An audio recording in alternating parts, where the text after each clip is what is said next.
Parliament, because apparently you were not in the plenary or the committee of the whole yesterday. You were not at the plenary yesterday because you were at the appointments committee. But okay, there's this very controversy over the last 12 hours about an approved $92 million contract, and it's said to have been overpriced by as much as $9 million, with Smarties Management and Productions acting as local reps or consultants for the Chinese company, that's Hunan Construction Engineering Group Limited, which is supposed to execute a rural electrification project in the Eastern Volta and Northern regions. And there was adequate value for money audit. And following that value for money audit, it was seen that at least it was in excess of some 9 million, at least, we're told. There's been a lot of justification why we should have it or not have it. But the controversy in itself, is it needful? The controversy. You see, first of all the parties have, there's a common denominator of overpricing. There's a certain symmetry, you say? Yeah. All the parties involved. One says it's 11, one says it's 7, one says it's 22. Okay? So it simply means that there has been an overpricing. What's that mean? Because the contractor himself agrees on the overpricing, but a different figure. The government side agrees on overpricing, but a different figure. So the minority side says there is overpricing, and it is this figure, okay? And there has been an independent person who had done the value for money exercise. The valuation. Yes. So if you agree, as the bottom line, that there is an overpricing and the figures are different, then it means that straight away there is something fishy. Yes, there is something fishy. And so you look at it vis-a-vis. Look, our values, ethics. The representative of the Hunan company in Ghana, Smarties, who are really smart, who have had a record of fraud, price inflation in this country, even ordinary bus photoing, to put photos of past presidents instead of giving us water, 3-point-something million, to put photos for people to be seen when the things are in the schools, in the offices, in our homes, as against giving boreholes, water, and some school furniture to primary schools. That same company has been found that you have overpriced this thing, and so refund 1-point-something million by this government. Okay? So ethically, such a person cannot lead a company in a contract. I'll be suspicious. That should be the first time. So you're saying it's the morality of it? The moral component, that's why I say ethically. But it's a contractual obligation. And more so, I think my understanding is that the contractor or the agreement is with the Hunan Construction Engineering Group and not necessarily their local reps. You see? Because for many of the agreements that come to the House, we have local reps. You see, yes, we have local reps. And along the line, you find that this rep has a propensity to inflate prices. It's an expert and smart price inflator. You mean they have a certain questionable reputation? Once you have found criminality against the person. So you're saying they should have done what? So we should have reviewed that contract. We should even terminate that contract because... Review and terminate? Yes, it's even... Hold it there. We have Tete Chai. He's a member of parliament for Ablekuma Central constituency, but he is also a member of the Parliament Committee on Holding Offices of Profit. Are you the committee that looked at this very contract, Mr. Tete Chai? Hello. Are you the committee that looked at this very contract between Hunan... No, electrification is under the Mines and Energy committee. Can we meet before the camp? Hello. Yeah, please. Are you the committee that, or were you part of looking at this very contract? No, it is the Mines and Energy Committee that actually look at this contractual issue. Okay. So. And the chairman for the committee is Honorable Amadou Slogo. But as an MP from the other side, what do you make of all this? Hello. I'm saying that as a member of parliament at the other side of the house, what do you make of all this, this very controversy about why this should have been passed, etc., and whether it's because Smarties, that is the local representative of Hunan Construction Engineering Group, and so because they have had some questionable past, cannot be seen to be as moral and clean as they are on this very contract? Yeah, thank you very much. Yeah, Smarties has already had a contract with the Republic of Ghana in terms of the rebranding issue, and we all know what actually came out at the end of the day. In business, definitely people will raise eyebrows to hear the same company involving itself in another government contract.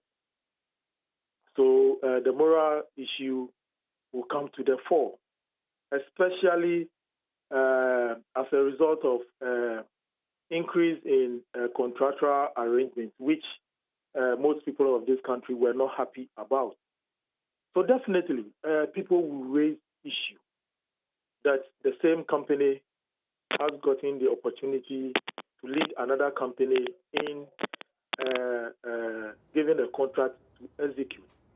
So for me, I understand the sentiments of the public, especially members of parliament, as to their fears in terms of whether the same thing that happened in the rebranding can same occur in the electrification contract.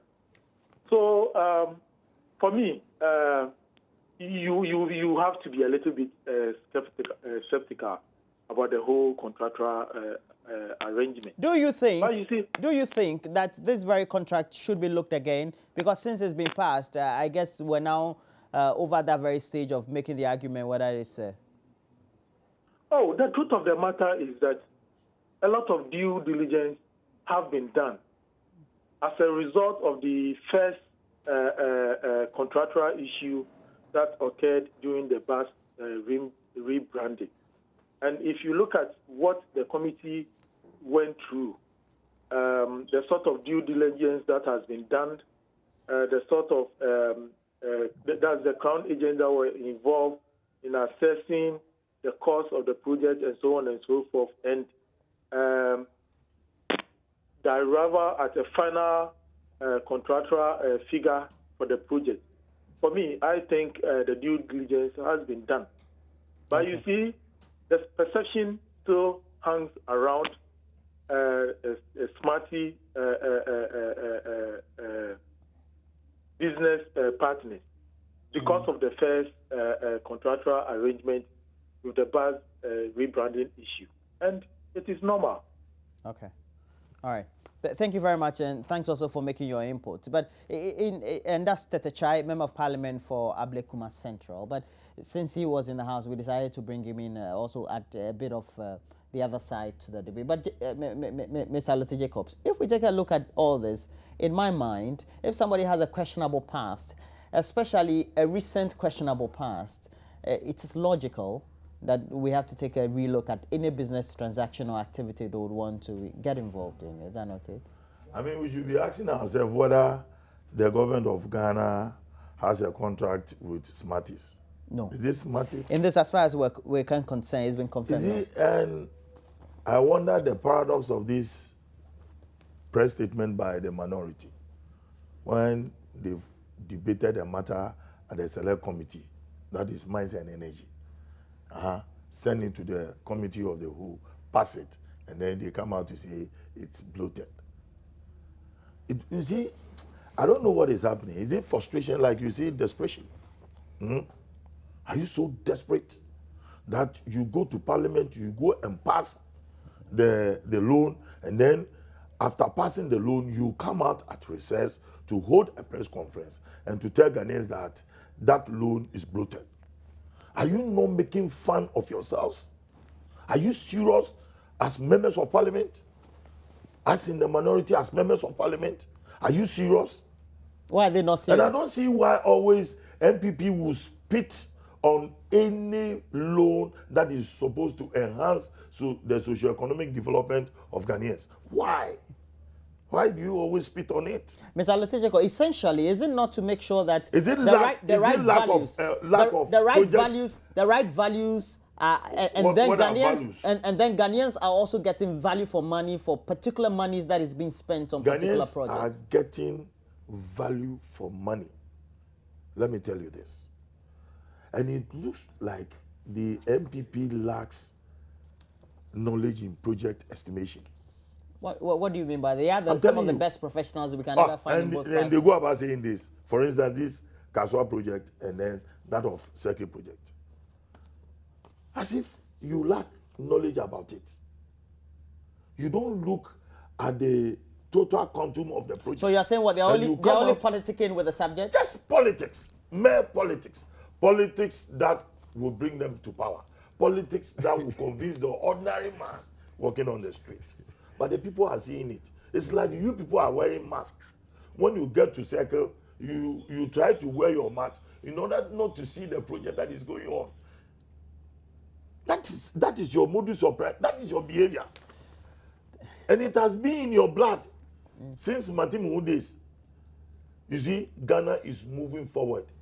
And like Ghana will say, what bad said that. We don't believe in 2 steps forward, 1 step backward. No. We will never be drawn back.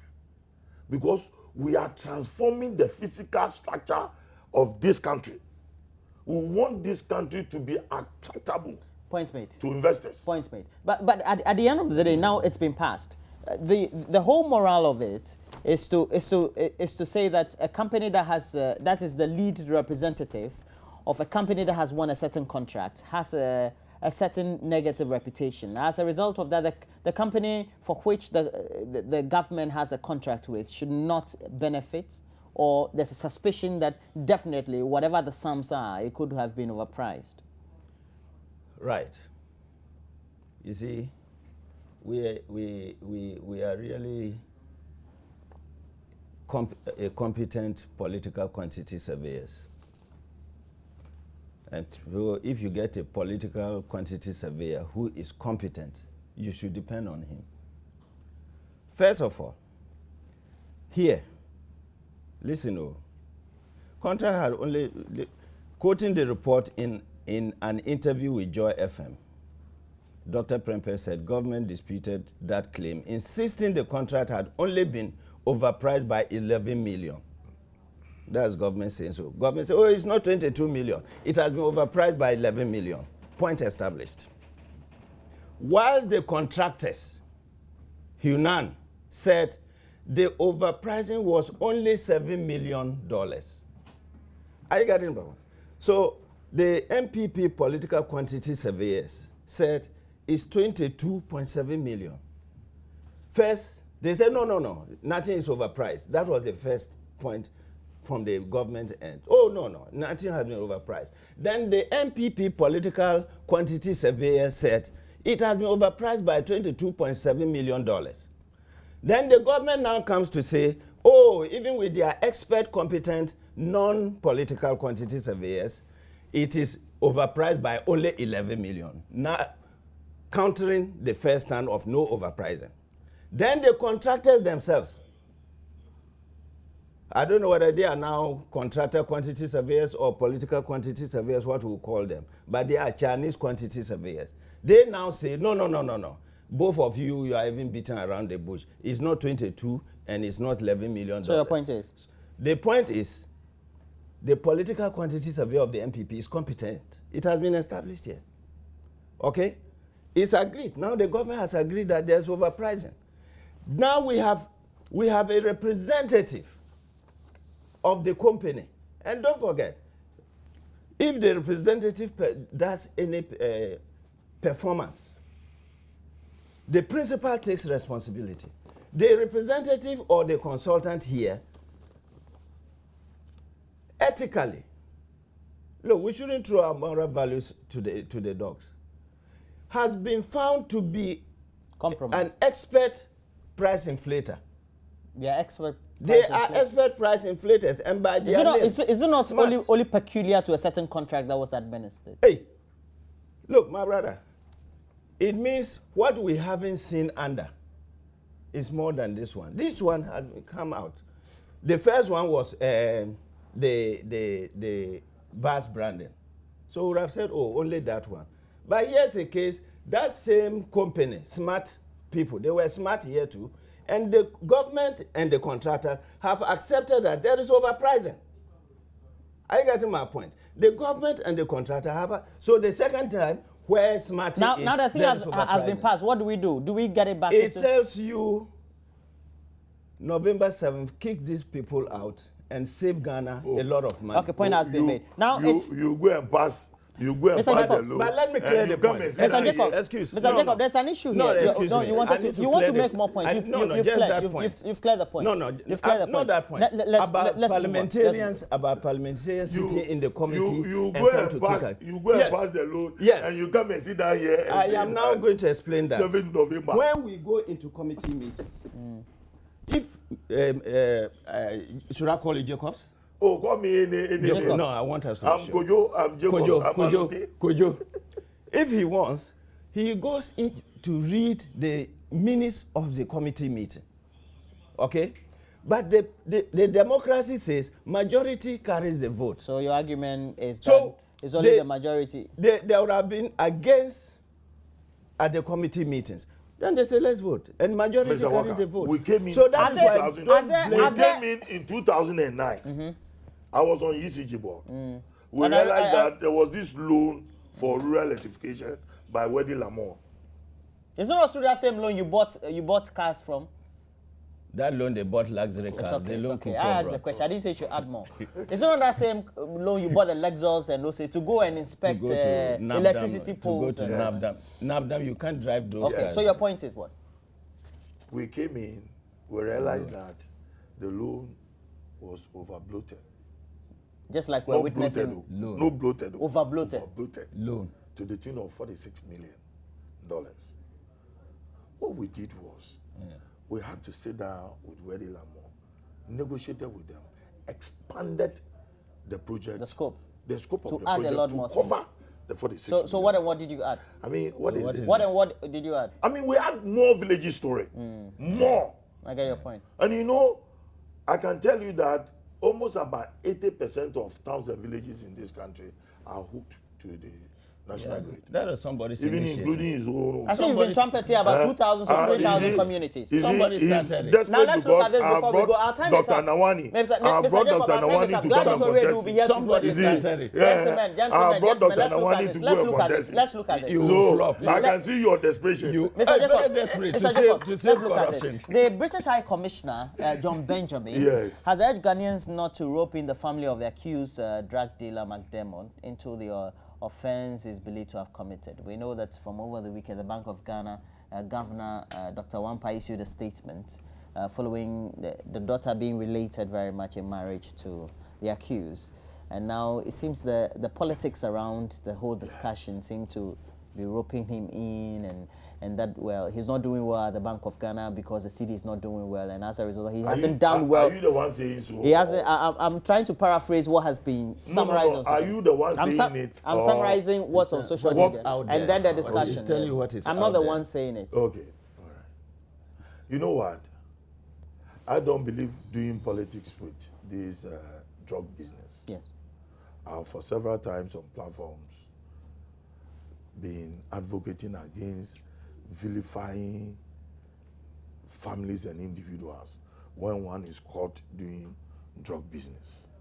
And I think that the British commissioner is coming from a right perspective, that we should not be doing politics or should not be denigrating, vilifying or maligning Dr. Wampa.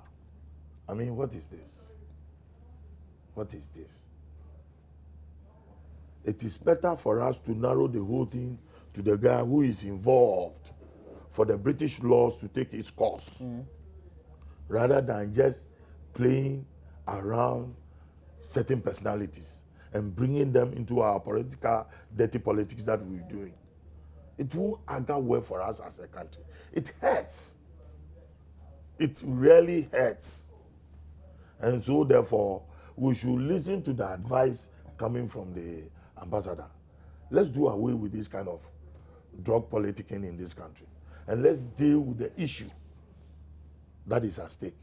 If you're a druggist, if you're a drug baron, let's talk to it as a subject matter. And leave the politics. And leave these politics and No, well, nobody said he was a member of the NDC, but it's just that because the economy, we're told the CD has had some downturns over the last 3 years. And this is not the first time the CD had its downturn. I mean, we are living as a society. We are living as a country. It goes up, it comes down. There's no country that has been perfect. And that's why systems are always in place to help cushion the socio-economic living of the people. Period. Yeah, the consistency of the economic mismanagement is worse than if something went wrong. It's worse. If something goes wrong, you can rectify. You're saying that this is not a normal situation? No. So we came 2009 with single digit, exceptional cases, and all those things. So it's the consistency of the mismanagement. That is the problem about the inflation and all those things. Anyway, the British High Commissioner, yeah, I detest his statement, but I can die and cut my head off for his freedom to say what he wants. And I am very happy with my brother's stand. I have always been saying the same thing. Some of these things, drugs,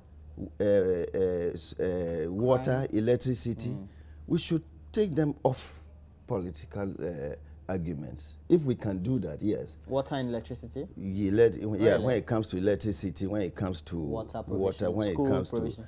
to... no, schools is okay. That one you can argue in terms of mismanagement or non-performance. But when you talk of... So the first time, if you remember, I said here that President Mahama, in fact, when President Atamis came, I said, first of all, they needed to apologize to the people of Ghana that, oh, we use electricity to campaign against our opponents. Now we have seen the reality, so we are sorry. From today onwards, nobody should use electricity as a campaign ground, because I know what it is. I worked in VRA. I know what the issues of power is.